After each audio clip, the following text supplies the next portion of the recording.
Analyse du Dow Jones. Donc ici vous voyez je suis sur le journalier, je suis sur le Dow Jones Cash. Alors voici donc par rapport au plus haut du 3 octobre 2018, on dessine actuellement cette figure-ci. Donc on a ici une baisse en 1, 2, 3, 4, 5 pour une vague 1, donc orange. Ici bon je l'ai considéré donc suivant ma couleur pour l'hebdomadaire, ou une vague grand A. Pourquoi? Parce que on ne sait pas jusqu'à ce moment-là si nous sommes dans une phase d'impulsion baissière d'ampleur importante, puisque c'est une correction ici. Donc comme on est dans une période où on parle énormément de fin de cycle aux États-Unis, eh bien ce sommet là peut être un sommet de long terme. Et donc ici on aurait une première vague 1 d'impulsion baissière d'un mouvement beaucoup plus long. Par contre à ce stade là on n'en a pas encore la certitude. Ensuite on corrige cette baisse en 3 temps, 1, 2 et 3 pour ici une vague 2 en orange. Vous voyez qu'ici donc je relie le point de départ à ce point là pour obtenir une première oblique haute, qui est la borne haute de mon canal baissier que je reporte ici au niveau de la vague 1. Ensuite ici on a donc une seconde vague impulsive baissière qui pour l'instant est labellisée en tant que vague 1 bleue. Donc la couleur bleue c'est celle que j'utilise pour l'unité de temps on va dire inférieure, donc orange c'est hebdomadaire, bleu c'est journalier. On a une correction ici de nouveau en 3 temps pour aller rechercher une vague 2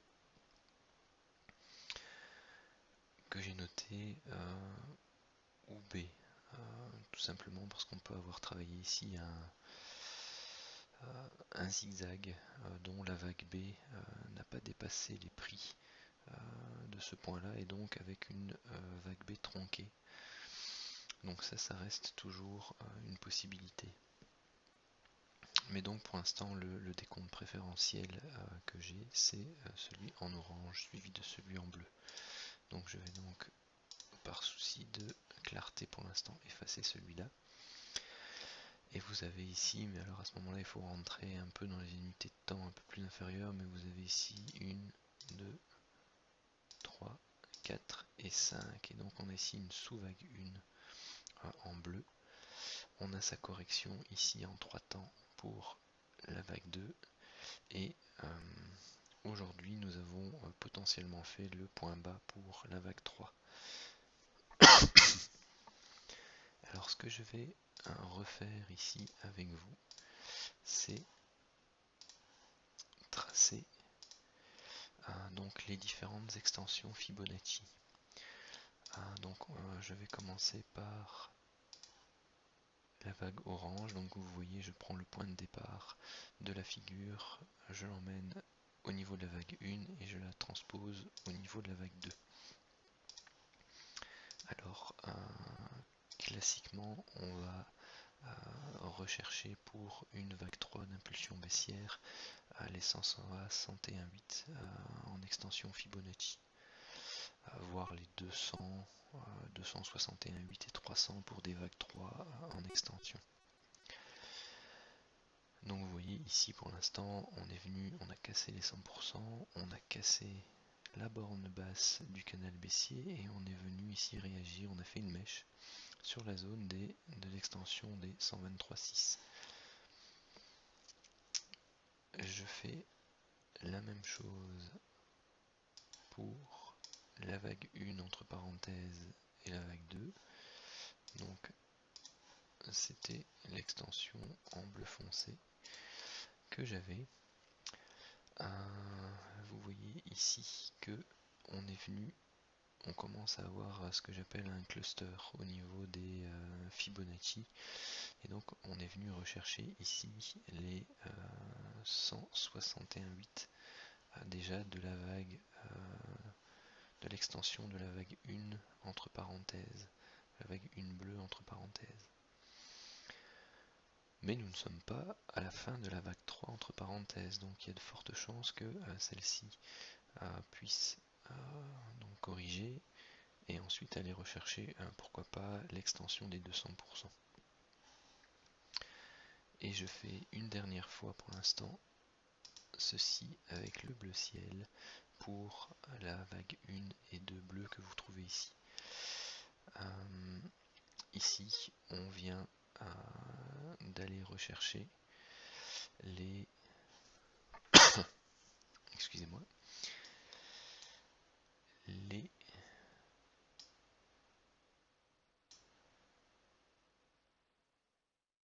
61,8 au niveau pardon, je regarde pas au bon endroit, et donc ici ce sera les 100% ici au niveau bleu ciel. Donc nous avons ici une vague 3 qui pour l'instant a la même amplitude que la vague 1. Alors à ce niveau-ci, on peut donc on a légèrement dépassé, donc on a fait le minimum requis pour une vague 3. Donc les 100% d'extension voire ont été dépassés, donc la vague 3 ne sera pas la plus courte des 5 vagues dans ce cas-ci. Donc on a le minimum requis pour la vague 3. Donc ici vous voyez qu'on avait vraiment un cluster de 3 zones Fibo autour des 22 740, zone qui a réagi aujourd'hui avec une mèche.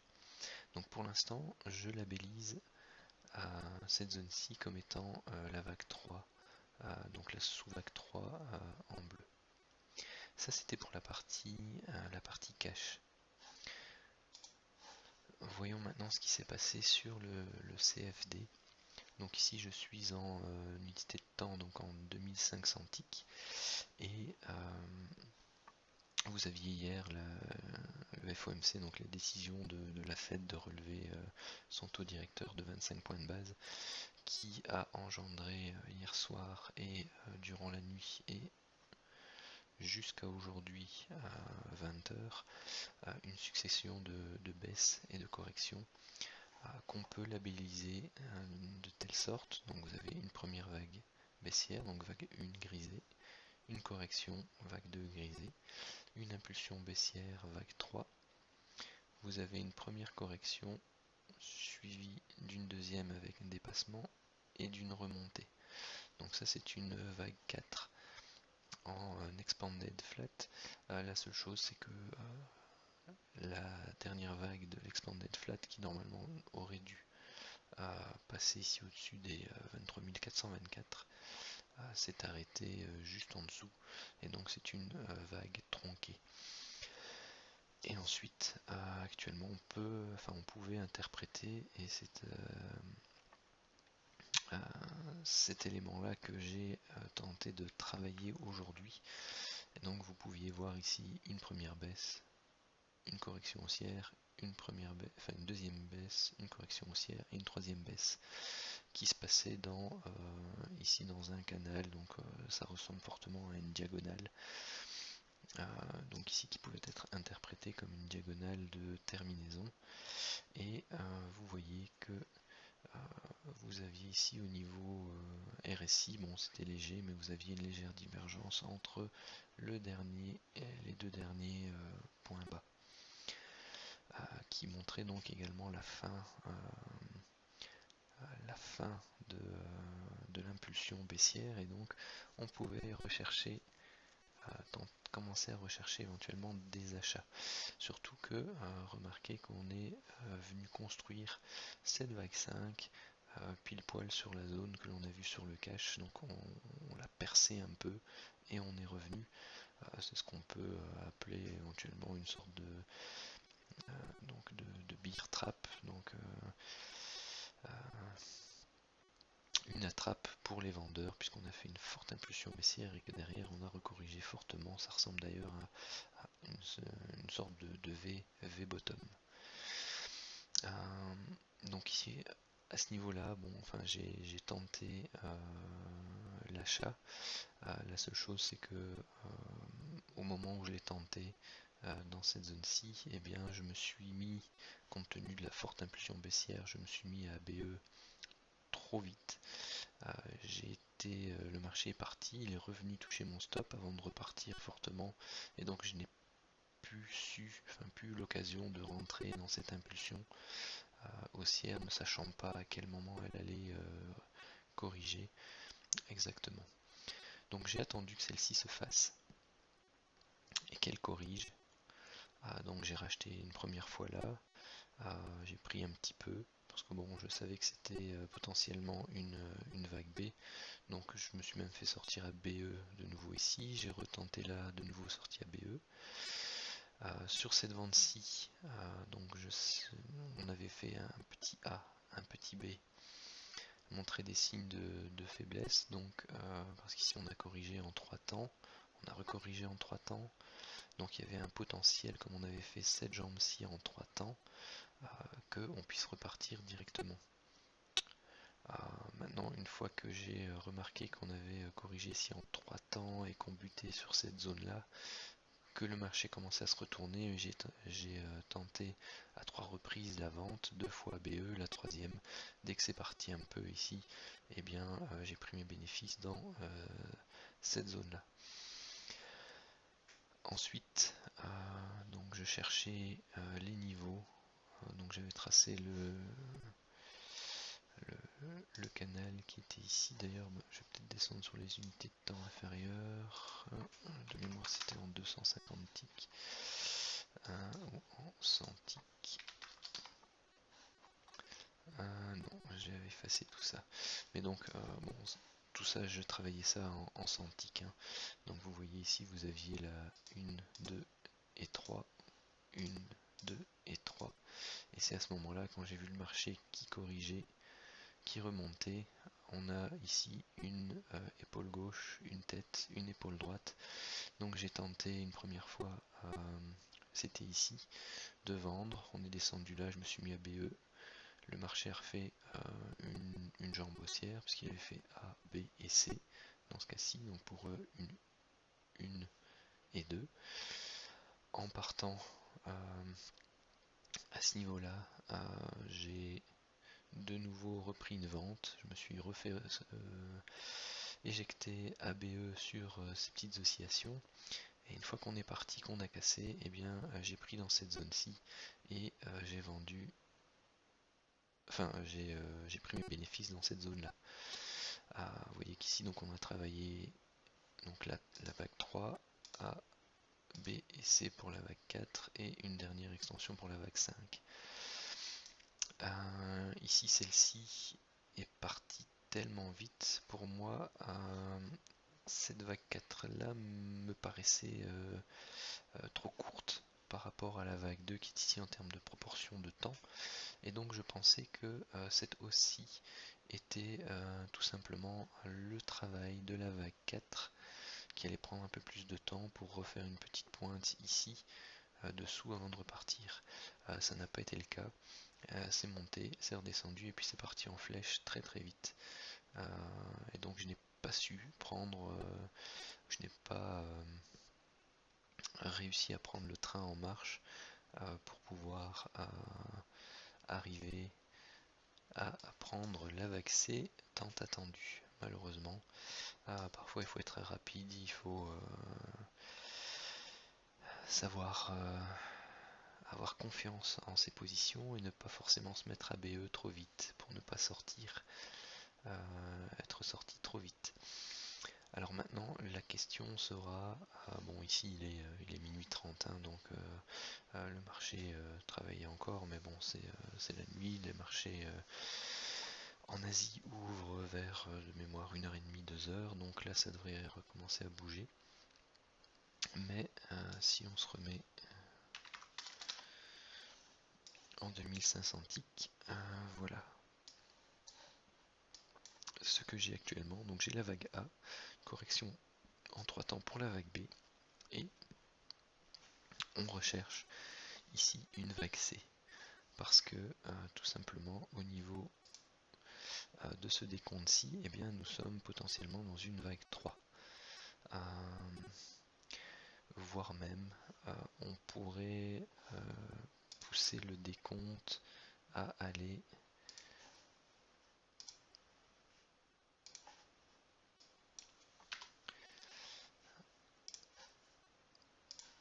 à avoir ici une vague 1 de 2 degrés inférieur et en fait travailler tout simplement ici encore des sous-vagues. Maintenant, avoir une succession de 1, 2, 1, 2, 1, 2, 1, 2, 1, 2, ça marche pas indéfiniment. Il y a un moment donné où il faut bien poser les choses et se dire que on travaille à un moment donné une vague 3. Si je devais tracer l'extension Fibo pour cette nouvelle vague 1, 2 que je mettrais en vert, eh bien ce serait comme ceci. Et vous voyez que on aurait fait potentiellement donc une sous-vague 3 que je vais mettre en vert. Voilà. Parce qu'ici tout simplement, vous l'avez vu depuis les 24 800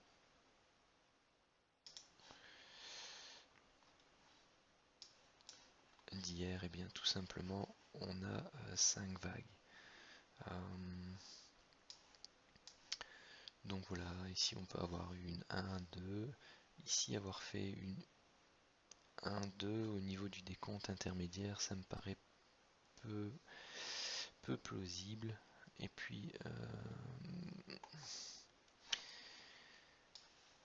il y a toujours un moyen éventuellement de faire un décompte ici qui puisse correspondre à une correction en vague 2.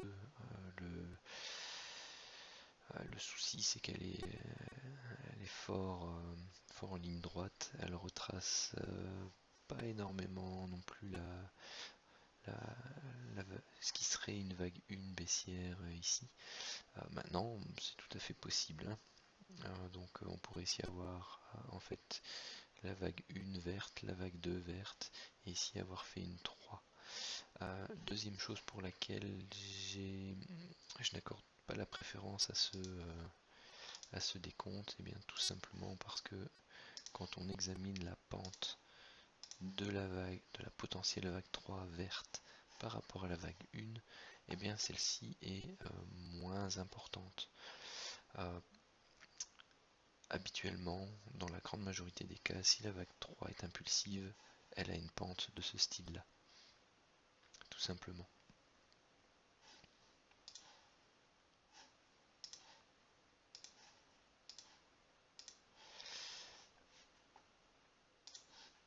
Alors, quoi qu'il en soit, on est ici sur une zone, vous voyez, hein, bon, enfin, si on rajoute ce Fibo là, on a une zone de plus au niveau du cluster des extensions Fibo. Donc voilà, ça a vraiment son importance. Donc pour l'instant, je ne vais pas considérer ce décompte en vert, je voulais simplement vous le montrer. Ici, ce que je vais donc travailler, c'est la correction de la vague 3 bleue. Vous voyez ici, les vagues 3 se corrigent principalement au niveau des retracements 23.6 et 38.2. Vous voyez que le 23.6 correspondrait à un pullback sur la borne basse du canal qui était cassé, et les 38.2 reviendrait ici à revenir taper une zone Fibo en plus d'une zone chartiste. Donc ce sont les deux zones préférentielles pour un short demain. sachant que nous sommes vendredi. Donc il n'est pas impossible qu'après avoir fait une semaine de baisse, le dernier jour de la semaine, les acteurs essayent de se racheter et font pousser le marché jusqu'à cette zone-ci, voire pourquoi pas un peu plus haut. Maintenant, il serait interdit dans le cadre d'une vague 4 bleus de venir pénétrer le niveau de la vague 1. Et vous voyez que ce serait d'autant plus pour la vague 1 verte qui est ici. Ça laisserait encore moins de champ au niveau du rebond. C'est pourquoi donc la première zone sur laquelle il faudra être très attentif, c'est la zone des 23 160 au niveau du cash. Et quand on regarde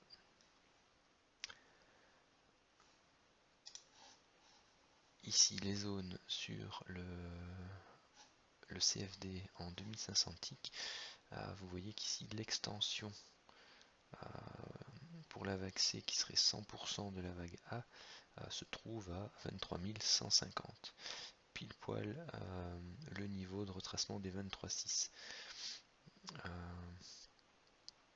de la baisse au niveau du cash. C'est aussi le retracement 38,2 de la baisse ici au niveau CFD. Donc vous voyez que la vague A a travaillé le niveau 23,6, on est venu corriger sur les 76,4 de retracement Fibo de la vague A, et ensuite on vient percer et on pourrait très bien venir courant de la nuit ou demain matin venir travailler cette zone-ci.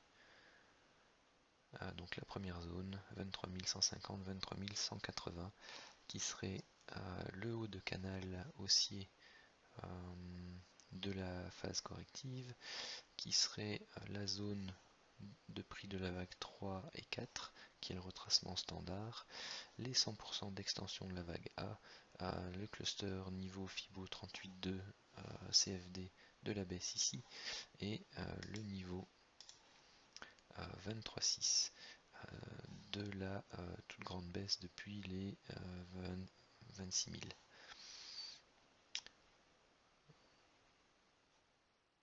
Non, qu'est-ce que je raconte, depuis les 24 840 ici au niveau du cash.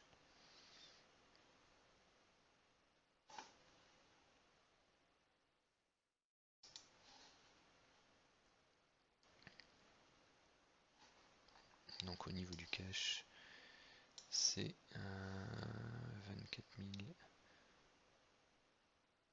840, donc c'est ici.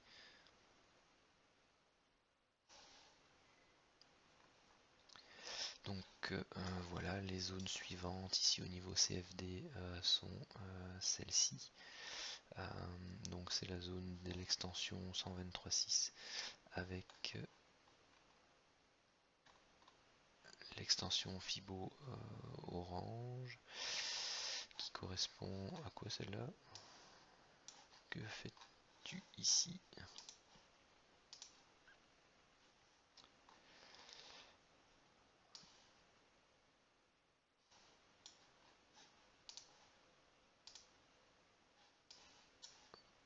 Ok, c'est ça, c'est une extension, une ancienne extension, hop,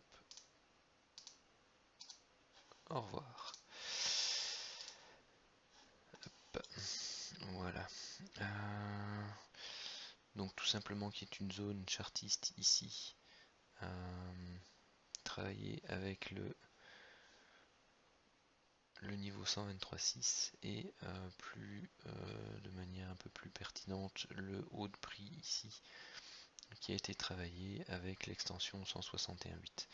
Donc la vague C pourrait très bien aller faire une pointe jusqu'ici pour ensuite repartir. Et donc ces trois zones-ci, avec en préférence celle-ci et celle-ci, pour un short swing pour poursuivre la baisse qui pourrait atteindre quel niveau? Et bien tout simplement on prend les niveaux Fibo suivants qui seraient tout simplement de manière standard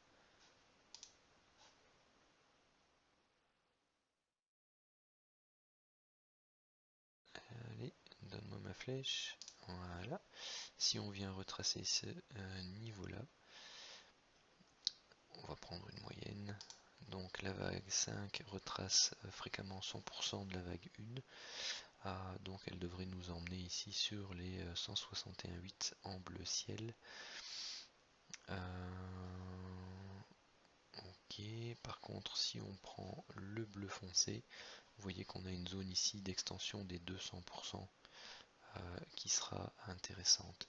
Donc il y a de fortes probabilités pour que dans un premier temps on vienne rechercher cette zone-ci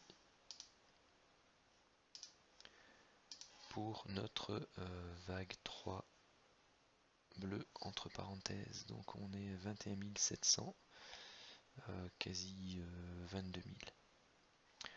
Donc si on engendre une vente à partir de ce niveau-là, donc 23 200, donc ça fait encore une belle baisse de 1200, donc 700, 1200 à 1500 points. Voilà, donc ça c'est le plan pour demain et pour le début de semaine prochaine.